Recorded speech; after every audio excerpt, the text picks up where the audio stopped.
Pasti pernah terbersit dalam benak Anda sebuah pertanyaan. Kenapa orang kafir itu banyak yang kaya?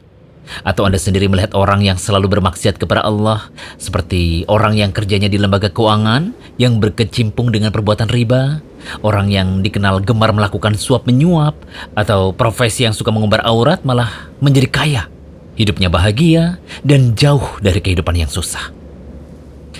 Tidak perlu iri, dengki, atau bahkan khawatir bahwa rezeki Anda tertukar dengan mereka yang gemar bermaksiat pada Allah.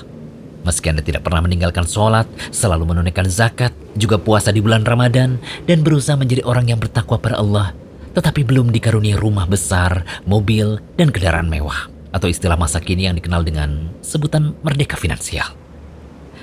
Ketahuilah bahwa di dalam agama Islam ada yang namanya istidraj, yakni suatu jebakan berupa kelapangan rezeki pada orang yang diberi itu dalam keadaan terus-menerus bermaksiat pada Allah. Dari Uqbah bin Amir radhiyallahu anhu, Rasulullah SAW bersabda, "Bila kamu melihat Allah memberi pada hamba dari perkara dunia yang diinginkannya, padahal dia terus berada dalam kemaksiatan kepadanya, maka ketahuilah bahwa hal itu adalah istidraj, jebakan berupa nikmat yang disegerakan dari Allah." Hadis riwayat Ahmad.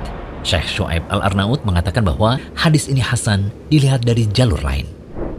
Allah Ta'ala juga berfirman, "Maka tatkala mereka melupakan peringatan yang telah diberikan kepada mereka, kami pun membukakan semua pintu-pintu kesenangan untuk mereka. Sehingga apabila mereka bergembira dengan apa yang telah diberikan kepada mereka, kami siksa mereka dengan sekonyong-konyong, dengan mendadak. Maka ketika itu mereka terdiam berputus asa."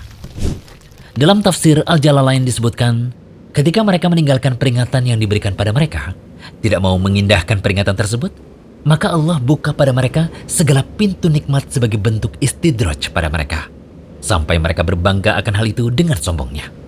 Kemudian kami siksa mereka dengan tiba-tiba, lantas mereka pun terdiam dari segala kebaikan.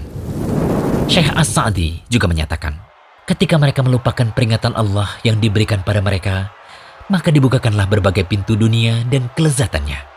Mereka pun lalai, sampai mereka bergembira dengan apa yang diberikan kepada mereka. Akhirnya Allah menyiksa mereka dengan tiba-tiba. Mereka pun berputus asa dari berbagai kebaikan. Seperti itu lebih berat siksanya. Mereka terbuai, lalai, dan tenang dengan keadaan dunia mereka.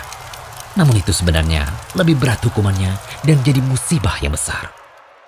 Ada sebuah kisah di dalam Al-Quran tentang pemilik kebun yang diberi nikmat, padahal sebenarnya adalah istidraj. Untuk para followers Rumaiso.com bisa membaca dan menadaburi kisahnya lewat surah Al-Qalam ayat ke-17 hingga ke-33. Syekh As-Sa'di rahimahullah menerangkan mengenai kisah tersebut. Kisah di dalam surah Al-Qalam ayat ke-17 hingga ayat ke-33 menunjukkan bagaimanakah akhir keadaan orang-orang yang mendustakan kebaikan. Mereka telah diberi harta, anak, umur yang panjang, serta berbagai nikmat yang mereka inginkan. Semua itu diberikan bukan karena mereka memang mulia, namun diberikan sebagai bentuk istidraj tanpa mereka sadari. Setelah mengetahui betapa ngerinya istidraj, marilah kita berusaha menjauhi maksiat dengan jujur, dengan terus berusaha menjadi hamba Allah yang bertakwa. Semoga segala nikmat yang Allah beri pada kita bukanlah bagian dari istidraj. Amin. Jangan lupa kunjungi Rumaiso.com, update setiap hari, insya Allah.